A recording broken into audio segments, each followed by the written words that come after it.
How's everyone doing? This is going to be about tourniquets, and I thought I knew how to use them. I thought it was right above the wound, but it's not. So I'm gonna play a clip on a guy that knows what he's talking about, and I just want to share the information so everybody knows how to use them, and it would be a safer place if everyone had a tourniquet and knew how to use it. And it's not just gunshots. It could be car crashes or anything. And this administration really makes me sick. I heard them talking like they don't want to solve the problem on school violence, because it just happened the other day. They had the doors locked.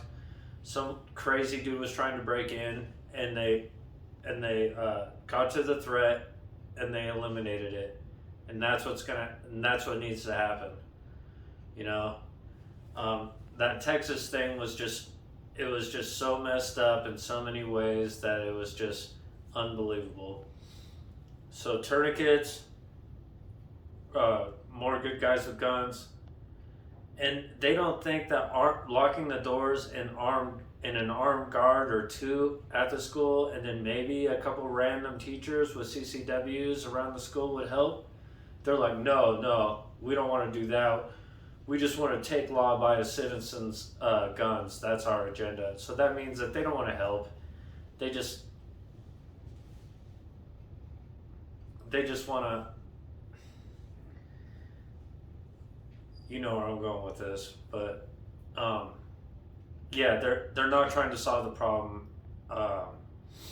So anyway, I'm gonna roll that clip, and have a good weekend. Later.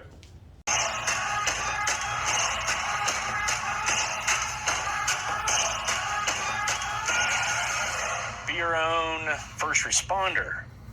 So in that one, we follow the acronym MARCH, M-A-R-C-H, which Special Operations basically coined that acronym early on in the wars, right? So in Afghanistan, Iraq, it's where we were performing combat medicine on a regular basis. And we learned, number one, what used to be last case scenario became first case scenario, right? And that is a tourniquet. You cannot go wrong having one of these everywhere, right? So it is for major bleeders of extremities, right? And that excludes your head. Your head is kind of an extremity, but you wouldn't want to put a tourniquet around your neck. Not that you would, I'm just saying it out loud because common sense isn't that common anymore. Anyway, the tourniquet, the rule is really simple.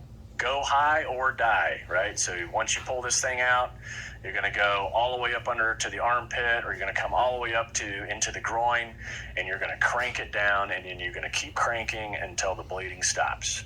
It used to be a last resort because there was an untested theory that if you put a tourniquet on someone, and if it stays on for more than a couple of hours, then you would be forced to amputate that limb because it didn't get circulation, there would be nerve damage, blah, blah, blah, blah, blah. It turned out to all be bullshit because we were putting tourniquets on people where they didn't actually get help or get their wound taken care of for upwards to 96 hours. And once they did go to surgery, their limbs were fine afterwards. So that's 96 hours of, no circulation to a limb, and it was fine.